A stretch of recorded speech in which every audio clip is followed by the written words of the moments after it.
నమస్తే. ఎస్సీ వర్గీకరణ చేయాలి అని ఒకరు, వర్గీకరణ చేస్తే బాగుండదని ఇంకొకరు, ఇట్లా పోటాపోటీగా ఎవరికి వాళ్ళుగా స్లోగన్స్ ఇస్తూ, నినాదాలు చేస్తూ, మీటింగ్లు పెడుతూ, వాటికి రకరకాల పేర్లు పెడుతూ, ఒక రకంగా ఇది మాల మాదిగల మధ్య విభజించే ప్రక్రియ జరుగుతున్నదా, కలిసే ప్రక్రియ జరుగుతున్నదా, అసలు వర్గీకరణ జరిగే అవకాశం ఉందా లేదా, ఇట్లా రకరకాల డిబేట్స్ జరుగుతున్నాయి, విశ్లేషణలు జరుగుతున్నాయి. నిన్న మాల గర్జన పేరుతో, సింహ గర్జన పేరుతో మాలలంతా ఒక సమావేశాన్ని ఏర్పాటు చేశారు. జనం భారీగా వచ్చారు. మీటింగ్లో వక్తలంతా స్పీచ్లు దంచేశారు. కట్ చేస్తే మళ్ళీ ఇవాళ మందకృష్ణ మాదిగ ఎంఆర్పిఎస్ అధ్యక్షుడు ఆయన ప్రెస్ మీట్ పెట్టారు. ఆయన కూడా స్పీచ్ని దంచేసిండు. మరి ఇందులో ఎవరి వాదన కరెక్టు? ఈ వర్గీకరణని వ్యతిరేకిస్తున్న వాళ్ళు ఎందుకు వ్యతిరేకిస్తున్నారు? అనుకూలంగా ఉన్న వాళ్ళు, కావాలని కొట్లాడుతున్న వాళ్ళు దేనికోసం కొట్లాడుతున్నారు? అసలు ఇది సాధ్యమయ్యే అవకాశం ఉందా? మాట్లాడదాం. నా ముందు తెలంగాణ రాష్ట్ర ఎంఆర్పిఎస్ అధ్యక్షుడు నరేష్ మాదిగ ఉన్నారు. ఆయనతో మనం డిస్కస్ చేద్దాం. ప్రెస్ మీట్లో మందకృష్ణ మాదిగ పక్కనే కూర్చొని అక్కడి నుంచి స్ట్రైట్గా మన తొలి వెలుగు స్టూడియోకి వచ్చారు. నమస్తే అన్న. నమస్కారం అన్న. యా, సో మీరు వర్గీకరణ కావాలని కోరుకుంటున్నారు, 30 ఏళ్ళుగా పోరాటం చేస్తున్నారు. సుప్రీంకోర్టు తీర్పు వచ్చింది, 7 సభ్యుల అత్యున్నత ధర్మాసనం తీర్పిచ్చింది, వర్గీకరణని రాష్ట్రాలు చేసుకోవచ్చు అని. మాలల సింహ గర్జన మీరు చూసుంటారు. లక్షలాదిగా జనం హాజరయ్యారు. ఈ లక్షలాదిగా జనం హాజరు కావడానికి మందకృష్ణ మాదిగ చేసిన స్టేట్మెంట్స్, వాళ్ళని దూషించిండానో లేకపోతే విమర్శించిండానో, మాకు వ్యతిరేకంగా ఒక పోరాటాన్ని నడిపిండానో, వాళ్ళు కొంత ఇగో హట్టయి లేకపోతే వాళ్ళ మనోభావాలు దెబ్బతిని అన్ని లక్షల మంది హాజరైనని మీకేమైనా అనిపిస్తున్నదా? మందకృష్ణ మాదిగ గారు ఎప్పుడు మాట్లాడినా సత్యమే మాట్లాడతారు. ఇప్పటి వరకు ఎస్సీ వర్గీకరణ మీద జరిగినటువంటి అనేక ప్రక్రియల్లో ఎవరైతే తమ మనసులో మనువాదాన్ని నింపుకొని మాటల్లో అంబేద్కరిజం చెప్పుకుంటూ వచ్చారో వాళ్ళ నిజ స్వరూపాన్ని మందకృష్ణ మాదిగ గారు బయట పెట్టారు. దానికి అనుగుణంగానే నిన్న మీటింగ్ జరిగింది. అన్ని లక్షల మంది వచ్చి మీటింగ్ పెట్టడం ద్వారా వాళ్ళు సాధించింది ఏమిటి? మాలలు మనువాదులుగా మరోసారి ఈ సభ ద్వారా రుజువు చేసుకున్నారు. మొత్తం మాలలందరినీ మనువాదులు అంటే ఇక్కడ మనం మీటింగ్కి వచ్చిన వాళ్ళ గురించి, మీటింగ్ ఆర్గనైజ్ అయిన వాళ్ళ గురించి, మీటింగ్లో మాట్లాడిన వాళ్ళ గురించి మాట్లాడుతున్నాం కాబట్టి వాళ్ళమే మనువాదులు అంటున్నాం. ఎస్సీ వర్గీకరణ వ్యతిరేకంగా సభ జరిగింది. మాట్లాడిన వాళ్ళందరూ ఎస్సీ వర్గీకరణ అడ్డుకుంటామని మాట్లాడిండు. ఎస్సీ వర్గీకరణ ద్వారా దళితుల విభజన జరుగుతుందని చెప్పేసి వాళ్ళు మాట్లాడిండు. ఏదో రకంగా వర్గీకరణ అడ్డుకునే ప్రయత్నం చేస్తున్నట్లుగా వాళ్ళ మాటల ద్వారా అర్థమవుతుంది. మేము మొదటి నుండి ఏమంటున్నామంటే ఎస్సీ వర్గీకరణ వ్యతిరేకించే మాలలు మనువాదులని మేము భావిస్తున్నాం. అదే మాట మందకృష్ణ మాదిగ గారు గతంలో చెప్పారు. ఈ రోజు కూడా అదే మాట కట్టుబడి ఉన్నారు. మొత్తం మాల సామాజిక వర్గాన్ని అంతా మేము మనువాదులు అనట్లేదు. ఎవరైతే ఎస్సీ వర్గీకరణ వ్యతిరేకంగా మాట్లాడుతున్నారో, ఎవరైతే ఎస్సీ వర్గీకరణ వ్యతిరేకంగా తమ కార్యకలాపాలు చేపడుతున్నారో వాళ్ళని మేము మనువాదులుగా చూస్తున్నాం. నిన్న జరిగిన సభ ద్వారా మరొకసారి వాళ్ళు మనువాదులను రుజువు చేసుకున్నారు. సో ఈ నేపథ్యంలో ఈరోజు మందకృష్ణ మాదిగ గారు కూడా అదే చెప్పిండు. గతంలో అంబేద్కర్ గారు రిజర్వేషన్లు సాధిస్తున్న క్రమంలో కొంతమంది ఈ రిజర్వేషన్లు వద్దు, ఈ రిజర్వేషన్ల ద్వారా సమాజం చీలిపోతుందని చెప్పేసి మాట్లాడితే ఆనాడు ఆ రిజర్వేషన్లు అడ్డుకున్న వాళ్ళు మనువాదులుగా అంబేద్కర్ ప్రకటించారు. ఇవాళ ఆ అంబేద్కర్ ఇచ్చిన రిజర్వేషన్లు ఎస్సీలో ఉన్నాయి, అన్ని కులాలకు అందాలని చెప్పేసి మేము మాట్లాడుతూ మేము పోరాటం చేస్తున్నప్పుడు అందరికీ రిజర్వేషన్ అందకుండా ఇవాళ అడ్డుపడే చర్యలు మాలలోని కొంతమంది స్వార్థపరులు. ఈనాడు అంబేద్కర్ గురించి మాట్లాడిన మందకృష్ణ ఇవాళ అంబేద్కర్ గురించి మాట్లాడుతున్నాడు. ఇవాళ కూడా స్టేట్మెంట్స్ వస్తున్నాయి, అంటే వాళ్ళే చెప్తా ఉన్నారు. అసలు ఏనాడు అంబేద్కర్ గురించి మందకృష్ణ మాట్లాడలే. అంబేద్కర్ విధానాలని ద్వేషిస్తాడు మందకృష్ణ. ఇవాళ ఏదో ఆయన మేము ఇలా మీటింగ్ పెట్టినామని, అంబేద్కర్ని మందకృష్ణ ద్వేషిస్తాడని మేము మాట్లాడినాం కాబట్టి ఇవాళ అంబేద్కర్ని ప్రధానంగా సెంటర్గా చేసి మందకృష్ణ మాట్లాడుతున్నది వాళ్ళ విమర్శ. అసలు ఎస్సీ రిజర్వేషన్ల వర్గీకరణ ఉద్యమం, ఎంఆర్పిఎస్ ఉద్యమం మందకృష్ణ మాదిగ గారు ప్రారంభించిందే అంబేద్కర్ ఆలోచన విధానాన్ని ముందు తీసుకెళ్ళడం కోసం. అసలు ఎస్సీ వర్గీకరణ అంటే ఏమిటి? ఎస్సీలో ఉన్న అన్ని కులాలకు న్యాయం చేయాలనే కదా అంబేద్కర్ ఉద్దేశం. అదే కదా రిజర్వేషన్ పొందుపరిచింది. మరి వర్గీకరణ ఉద్యమం 30 సంవత్సరాలు మందకృష్ణ మాదిగ గారు నడపడం అంటే అంబేద్కర్ ఉద్యమాన్ని ముందు తీసుకెళ్లే ప్రయత్నమే తప్ప వెనక్కి తీసుకెళ్లే ప్రయత్నం కాదు కదా. అంబేద్కర్ ఆలోచన విధానాన్ని మరింత బలపరిచే చర్య తప్ప బలహీనపరిచే చర్య కాదు కదా. ఈ 30 సంవత్సరాలలో మందకృష్ణ మాదిగ గారు అంబేద్కర్ గురించి చేసినంత ప్రచారం మాలలో ఎవరు చేయలేదు. అంబేద్కర్ గారి ఆలోచన విధానాన్ని ప్రజల్లోకి మందకృష్ణ మాదిగ గారు తీసుకెళ్ళినంతగా ఎవరు తీసుకెళ్లలేదు. ఆ విషయంలో మందకృష్ణ మాదిగ గారు శంకించడం అనేది వాళ్ళ మూర్ఖత్వం, వాళ్ళ అవగాహన లోపం, అవగాహన రాహిత్యంగానే మేము భావిస్తున్నాం. ఉదాహరణకు ఇవాళ పంజగుట్ట చౌరస్తాలో అంబేద్కర్ విగ్రహాన్ని కేసీఆర్ ప్రభుత్వం ధ్వంసం చేసింది. మరి ఆనాడు వీళ్ళందరూ ఎక్కడ పోయిండ్రు? ఎవరు రాలేదు కదా, దొరకు భయపడి ఇంట్లో పడుకున్నారు కదా. మరి ఆనాడు మందకృష్ణ మాదే కదా దళిత గిరిజన బహుజన సమూహాన్ని ఏకం చేసి పోరాటం చేసింది. అంబేద్కర్ ఇంటి మీద రాజగృహం మీద దాడి జరిగింది కరోనా కాలంలో. మరి అంబేద్కర్ రాజగృహం మీద దాడి జరిగినప్పుడు తెలంగాణ ఆంధ్రప్రదేశ్లో పెద్ద ఎత్తున ఉద్యమం చేసింది మందకృష్ణ మాదే గారే కదా. ఇట్లా అంబేద్కర్ సంబంధించినటువంటి ఏ అంశం వచ్చినా కేసీఆర్ అంబేద్కర్ రాసిన రాజ్యాంగాన్ని తొలగిస్తామని చెప్పేసి మాట్లాడిన రాజ్యాంగం రద్దు చేయాలని మాట్లాడినాడు. మరి ఆనాడు పోరాటం చేసింది ఎవరు? ఆనాడు కూడా మందకృష్ణ మాదే గారే పోరాటం చేసింది కదా. అందులో చెన్నయ్య గారు మాల మహానాడు జాతీయ అధ్యక్షుడు సభ్యుడిగా ఉన్నాడు కదా ఆనాడు రాజ్యాంగ పరిరక్షణ వేదికలో. దానికి నాయకత్వం వహించింది మందకృష్ణ మాదే కదా. గత 30 సంవత్సరాలుగా అంబేద్కర్ భావజాలాన్ని, అంబేద్కర్ ఆలోచన విధానాన్ని లేదా అంబేద్కర్ ఆశయాల సాధన వైపే ఎంఆర్పీఎస్ ఉద్యమం ముందుకెళ్ళింది. తద్వారా మందకృష్ణ మాదే గారు అంబేద్కర్ ఆలోచనలను అమలు చేయడానికి తన వంతు ప్రయత్నం తన చిత్తశుద్ధిగా చేసుకోవడం జరిగింది. కాబట్టి మేము అంబేద్కర్ గురించి మా నాయకుడు మందకృష్ణ మాదే గారు కానీ ఎంఆర్పీఎస్ ఉద్యమం కానీ అంబేద్కర్ ఆలోచన విధానం కట్టుబడి ఉన్నది. కొత్తగా మేము వాళ్ళు వాళ్ళు అవగాహన లోపంతో మాట్లాడుతున్నారు తప్ప మేము కొత్తగా అంబేద్కర్ ఎత్తుకునేది కాదు. సో నిన్నటి మీటింగ్ని మీరు ఎట్లా చూస్తున్నారు? మీరు అంటే ఈ మీటింగ్ తర్వాత మనకి వర్గీకరణ జరగడానికి ప్రభుత్వాలు కొంత వెనకడుగు వేసే అవకాశం ఉంది. వాళ్ళ బల ప్రదర్శన అనుకోవచ్చు, లేకపోతే ఆ జనాన్ని చూసో, లేకపోతే వాళ్ళు మాట్లాడిన స్పీచ్లు చూసో రేపొద్దున మనకు రాజకీయంగా ఇబ్బంది జరిగే అవకాశం ఉంది ఒక వర్గం ద్వారా అని భావించి వెనక్కి తగ్గకపోయినా వాళ్ళు సైలెంట్గా ఉంటే అయిపోతుంది. మీ ఆశయం నెరవేరదు. అది ఆ భయం ఏమైనా మీకు కనిపిస్తున్నారు? మేమేం భయపడం. ఎస్సీ వర్గీకరణ అనేది న్యాయమైనది, ధర్మమైనది, సత్యమైనది. సత్యం గెలిస్తే ఎస్సీ వర్గీకరణ తప్పనిసరి గెలుస్తుంది.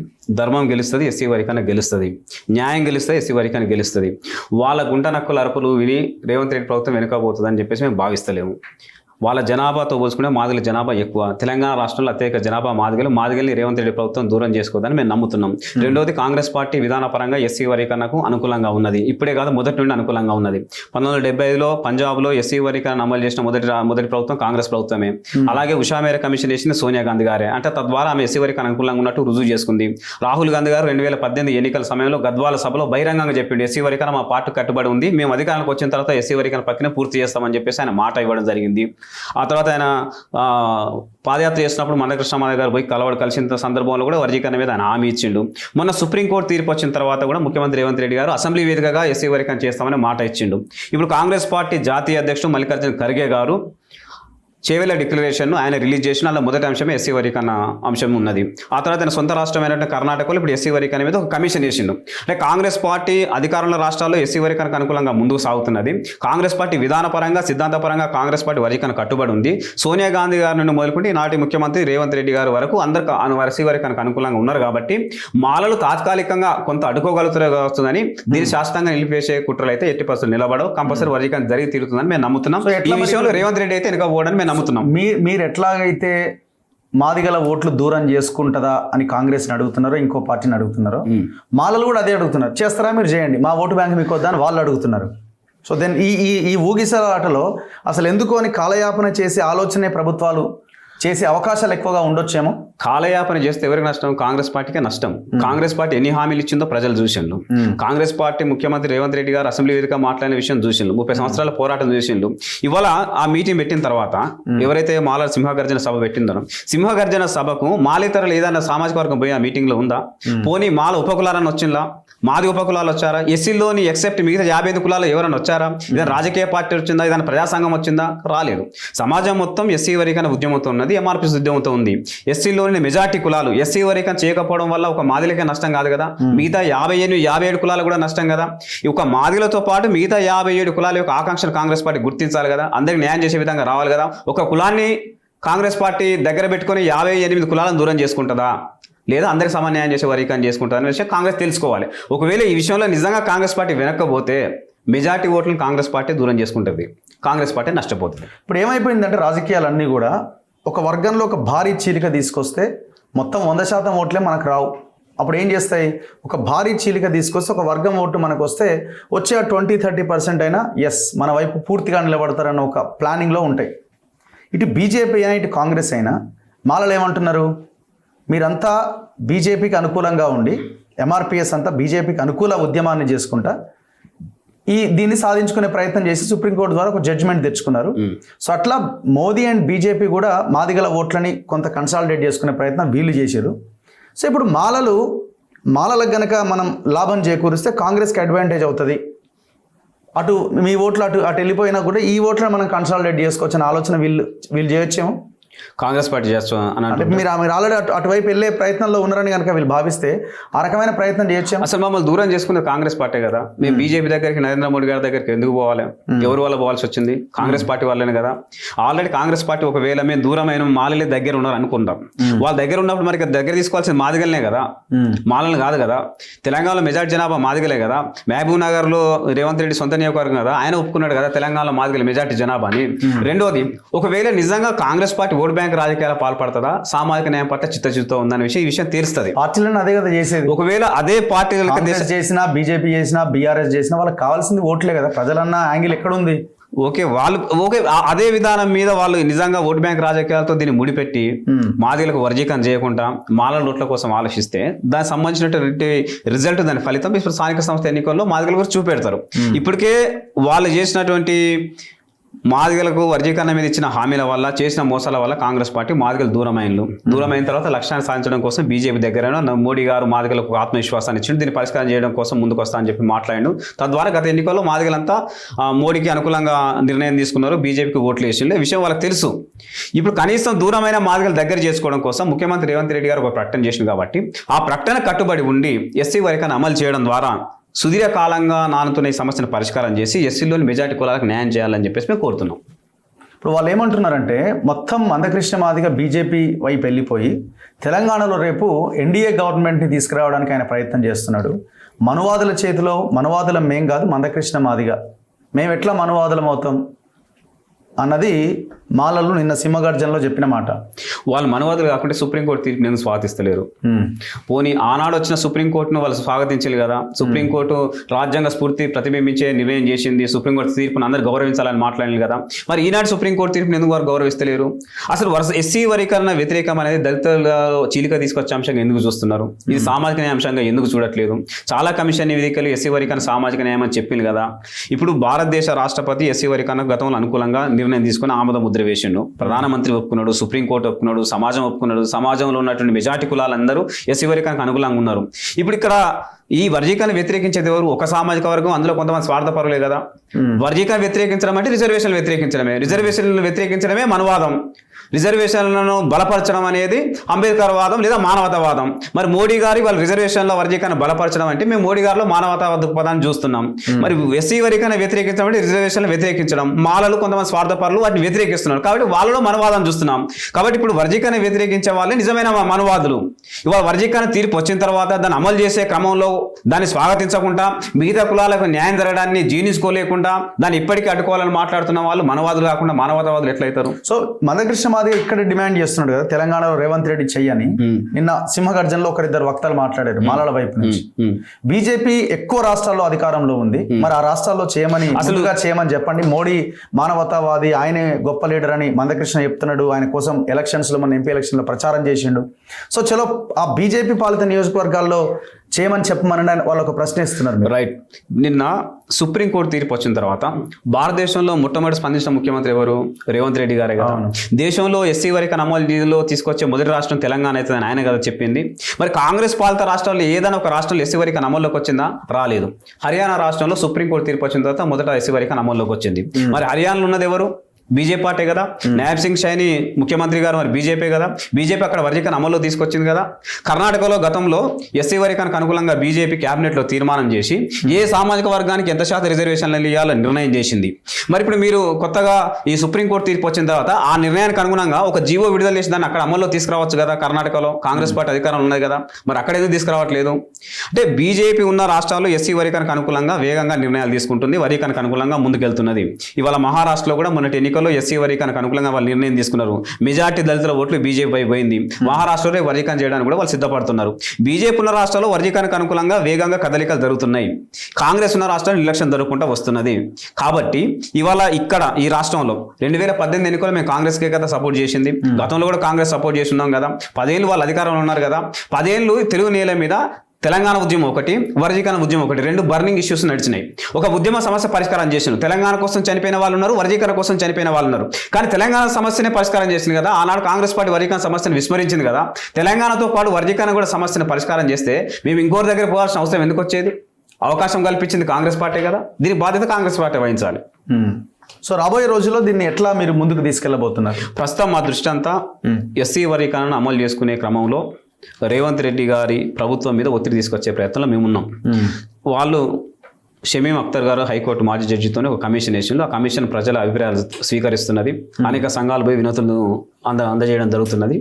దాంతో పాటుగా ఒకవైపు మొన్న 11,022 టీచర్ పోస్టులు ఎస్సీ వర్గీకరణ లేకుండా రేవంత్ రెడ్డి ప్రభుత్వం భర్తీ చేసింది. దానివల్ల మాదిగ సామాజిక వర్గానికి తీవ్ర అన్యాయం జరిగింది.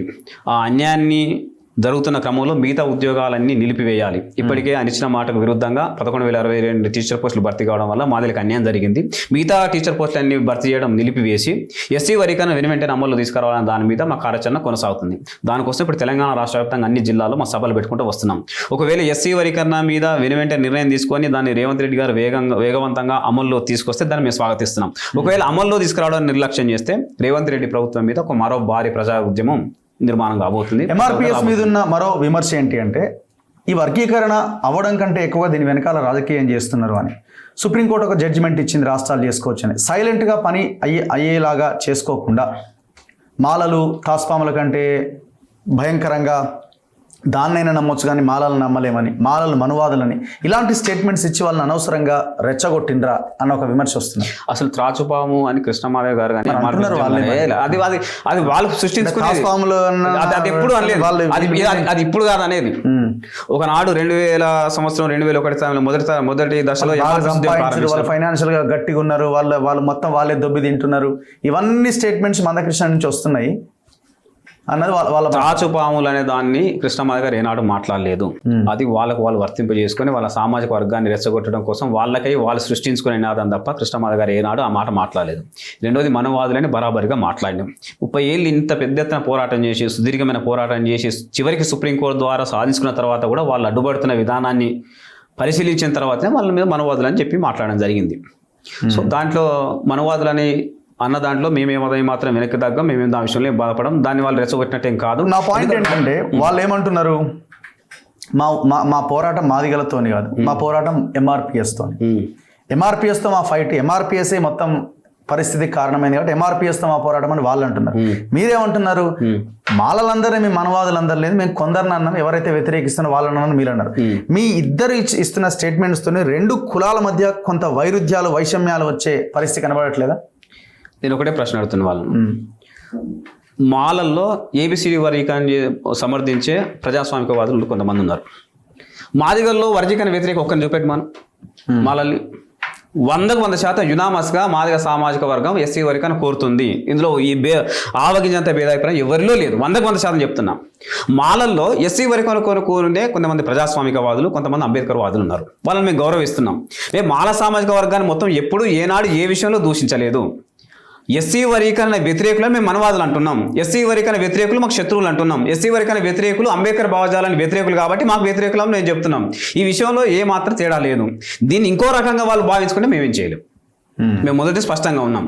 రెండోది, మేము నిజంగా మాల సామాజిక వర్గం పట్ల ఏదైనా విద్వేషపూరితంగా ఉన్నా లేదా వాళ్ళ పట్ల ఏదైనా కక్షపూరితంగా ఉన్నా చాలా సందర్భాల్లో వాళ్ళకి మేము అండగా నిలబెట్టేవాళ్ళం కాదు. నిన్న శంకర్రావు గారు అక్కడ మాట్లాడింది కదా సభలో, శంకర్రావు గారి మీద సబితా ఇందర్ రెడ్డి కొడుకులు ఎల్బీ నగర్ చౌరస్తాలో బట్టలు విప్పి దాడి చేసి పరిగెత్తికించుకుంటూ కొడితే శంకర్రావును అదే ప్లేస్ తీసుకొచ్చి అక్కడ పెద్ద ర్యాలీ నిర్వహించి శంకర్రావుకు పాలాభిషేకం చేసి ఆయన ఆత్మగౌరవ సభ జరిపింది ఎవరు? ఎంఆర్పిఎస్ కాదా? మందకృష్ణమాదేవ్ గారు కాదా? గీతారెడ్డి గారిని కోదండరామ్ గారు తిట్టినప్పుడు కోదండరామ్ ఇల్లు ముట్టడించి గీతారెడ్డి గారికి క్షమాపణ చెప్పించింది ఎంఆర్పిఎస్ కాదా? ప్రణయ్ మిర్యాలు కూడా చనిపోతే మాల సామాజిక సంబంధించిన వ్యక్తి లవ్ కేసులో ప్రేమ వివాహంలో కులాంతర వివాహంలో చంపబడితే ఆయన కండంగిలో కూడా రాష్ట్రంలో పోరాటం చేసింది మందకృష్ణమాదేవ్ గారు కాదా? ఇట్లా చెప్పుకుంటూ పోతే మాల సామాజిక వర్గం కోసం, సాధారణ మాలల సామాజిక వర్గం కోసం వాళ్ళకి అన్యాయాలు గురైనప్పుడు, అత్యాచారాలకు గురైనప్పుడు, అవమానాలకు గురైనప్పుడు వాళ్ళకి అండగా నిలబడ్డది ఎంఆర్పిఎస్ ఉద్యమం, మందకృష్ణమాదేవ్ నాయకత్వం. మేము సాధారణ మాలల్ని సోదరులుగా భావిస్తున్నాం. ఎవరైతే ఎస్సీ వర్గానికి వ్యతిరేకంగా మాట్లాడుతున్నారో వాళ్ళని మేము అనువాదులుగా చూస్తున్నాం. ఈ జాతి లక్ష్యానికి అడ్డుపడుతున్నారు కాబట్టి, అంబేద్కర్ భావజాలానికి అంబేద్కర్ ఆలోచనకు వ్యతిరేకంగా పనిచేస్తున్నారు కాబట్టి మేము వాళ్ళను మనవాదిగా భావిస్తున్నాం, వేరే విషయం కాదు. సో ఎట్టి పరిస్థితుల్లో దీంట్లో రాజకీయం లేదంటారు. మీకు కావాల్సింది కేవలం 100% ఇందులో రాజకీయం ఏమీ లేదు. మాకు 100% వర్గీకరణ ఆలోచనలు, స్వార్థ రాజకీయాలు, లేకపోతే ఒక పార్టీ గెలవాలన్న ఒక ఆలోచన విధానము ఎక్కడ ఏ పరిస్థితిలో లేదా? మేము ఏ పార్టీ కొమ్ము కష్టంలో కాదు. ఎంఆర్పిఎస్ పూర్తి స్వతంత్ర భావజాలం కలిగినట్టు సంఘం కృష్ణమాది గారి నాయకత్వంలో పనిచేస్తుంది. మేము ఏదైనా నిర్ణయం తీసుకున్నా, అది రాజకీయ నిర్ణయం కావచ్చు లేదా సామాజిక నిర్ణయాలు కావచ్చు, ఏ నిర్ణయం తీసుకున్నా మా జాతి లక్ష్యమైన వర్గీకరణ సాధన కోసం ఉపయోగపడే నిర్ణయాలే తీసుకున్నాం. మా జాతి ఆత్మగౌరవాన్ని నిలబెట్టే నిర్ణయాలు తీసుకున్నాం తప్పితే ఇందులో స్వార్థ రాజకీయాలు కానీ లేదా స్వీయ ప్రయోజనాల కోసం జరిగిన నిర్ణయాలు ఏమాడు ఈ 30 ఏళ్ళ కాలం నిలబడేది కాదు, తీసుకోలేదు. ఒకవేళ నిజంగా అట్లాంటి నిర్ణయాలు జరిగి ఉంటే ఎంఆర్పిఎస్ ఉద్యమం ఈ రోజు ఈ 30 సంవత్సరాలు నిలబడి ఉండేది కాదు. ఇవాళ దేశంలో, ఆధునిక భారతదేశంలో ఏదైనా ఒక సోషల్ మీడియా 30 సంవత్సరాలు నిలబడి ఉన్నదా? ఒక ఎంఆర్పిఎస్ఏ నిలబడి ఉన్నది. ఎందుకు? అది నిజంగా మొదటి నుండి స్వతంత్రత ఉన్నది కాబట్టి, కృష్ణమాది గారు స్వతంత్ర నిర్ణయాలు, జాతి ప్రయోజనాలకు అనుగుణ నిర్ణయాలు తీసుకున్నారు కాబట్టి 30 ఏళ్ళు ప్రజల ఆదరణతో నిలబడగలిగి ఉన్నది.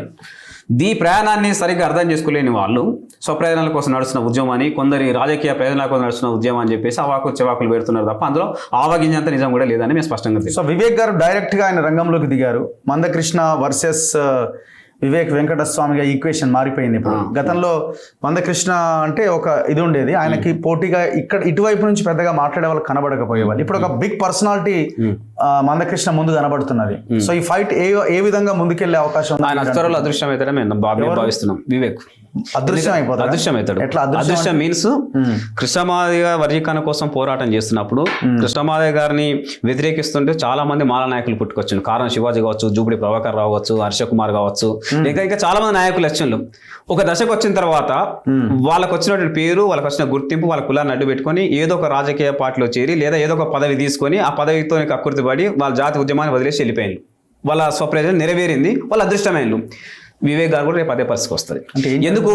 ఏం జరుగుతుంది అంటే ఏదో ఒక రాజకీయ పదవి తీసుకుంటాడు కావచ్చు, లేకపోతే ఈ ఎస్సీ వర్గీకరణ వ్యతిరేక ఉద్యమం అనేది లేదా ఎస్సీ వర్గీకరణ వ్యతిరేకంగా జరుగుతున్న కార్యక్రమం అనేది అది న్యాయానికి పూర్తి విరుద్ధమైనది కాబట్టి, అన్యాయమైన ఉద్యమం కాబట్టి, అది ఎల్లకాలం నిలబడదు కాబట్టి ఆయన ఈ డిమాండ్ నుండి, ఎస్సీ వర్గీకరణ వ్యతిరేకించే డిమాండ్ నుండి లేదా ఎస్సీ వర్గీకరణ వ్యతిరేక ఉద్యమం నుండి వైదొలగవచ్చు అని మేము భావిస్తున్నాం. అంటే రేపు మంత్రి పదవి వచ్చే అవకాశం ఉంది అంటున్నారు ఆయనకి. ఆ విషయం మేమేమో ఆయనకి ఏ ఎజెండా ఉన్నదో, ఏ రహస్య ఎజెండా పెట్టుకున్నాడో, అందులో ఆయన ప్రయోజనాలు ఏమున్నాయనే విషయం మేము పక్కన పెడితే వర్గీకరణ అంశంలో రేపు ఆయనకి మంత్రి పదవి వస్తే మాలల ఈ సింహగర్జన లేకపోతే మాలల భవిష్యత్తు గురించి ఆయన మాట్లాడా, ఆయన వ్యతిరేకంగా మాట్లాడని మీరు అనుకుంటున్నారా? ఆయన మాట్లాడడా అనే పక్కన పెడితే ఈ డిమాండ్కు ఆయన ఏదైతే ఎస్సీ వర్గీకరణ వ్యతిరేకించాలనే డిమాండ్ పెట్టుకుని ముందుకు వస్తున్నాడో ఆ డిమాండ్ అన్యాయమైన డిమాండ్ కాబట్టి, ఆ డిమాండ్ అధర్మమైన డిమాండ్ కాబట్టి, అది ఎల్లకాలం నిలబడదు కాబట్టి దాన్ని పట్టుకొని ఆయన ఎల్లకాలం నిలబడలేడు అనేది నేను చెప్పదలుచుకున్నాను.